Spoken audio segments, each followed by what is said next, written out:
Président qui, pour moi, n'est pas normal.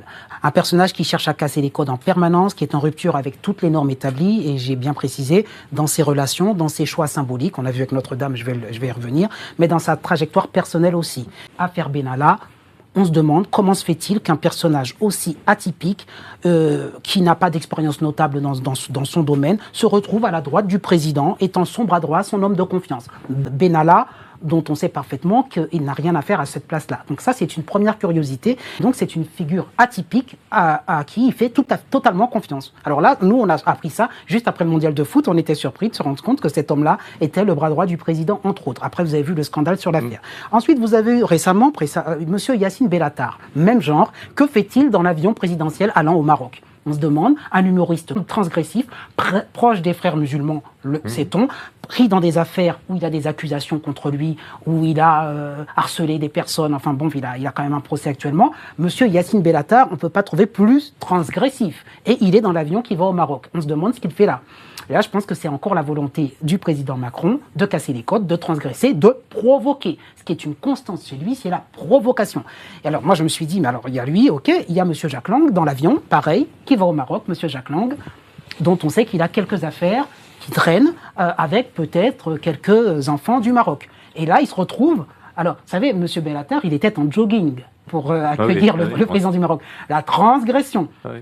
Donc là, vous dites, si vous êtes un président normal, vous avez honte quand même. Si je suis un président normal, d'avoir amené c'est un humoriste, voir le président, et en plus en jogging. Ça ne lui fait pas honte. En tout cas, nous, on en parle. Et je pense que ça, c'est le plaisir d'Emmanuel Macron.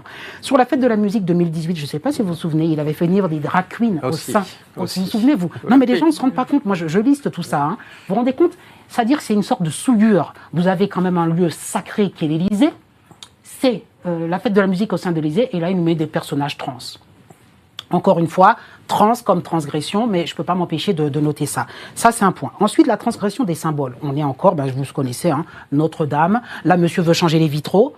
On est encore dans la transgression. Monsieur ne devait pas faire de discours au sein de Notre-Dame. Il a fait son discours sous prétexte qu'il pleuvait. Évidemment, il a du bol à chaque fois. Il a fait 2 fois. Il a fait 2 fois. Donc là, vous voyez, il a toujours, comme vous l'avez dit, personnage qui veut être une forme de centralité au centre de tout. Il a Monsieur Trump, il a Monsieur Elon Musk, il a tout le monde. Et Monsieur va faire son discours. Donc effectivement, on est égocentré, alors à 100%, et on ne respecte pas l'institution. Alors lui, là, le pompon, ça aurait été que le pape soit là. Comme ça, il aurait vraiment pu être. Parce que ce qui intéresse Macron, c'est un fantasme, et j'en suis bien sûr inconscient, c'est d'être le maître du monde. Hein. La France est trop petite pour lui. Il veut, après, vous demandez ce qu'il fera après la France. Il voudra être président de l'Europe et il veut être président du monde. Il veut s'asseoir à la table des Trump et à la table des grands de ce monde parce qu'il veut être le grand de ce monde. Et je fais le pont avec notamment lorsqu'il y a eu les injections. Il a dit que nous sommes en guerre. Il a répété 5 fois.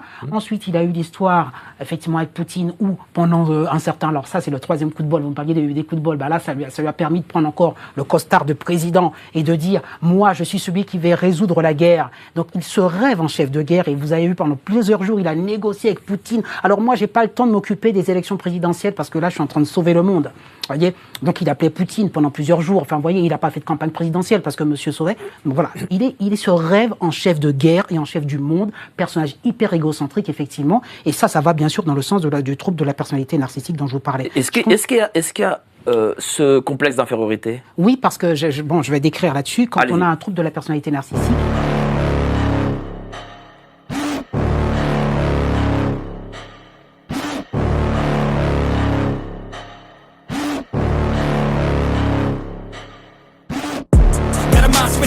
You better watch out if your enemy's a road ahead of full prophecy to be the greatest beast the world has ever seen.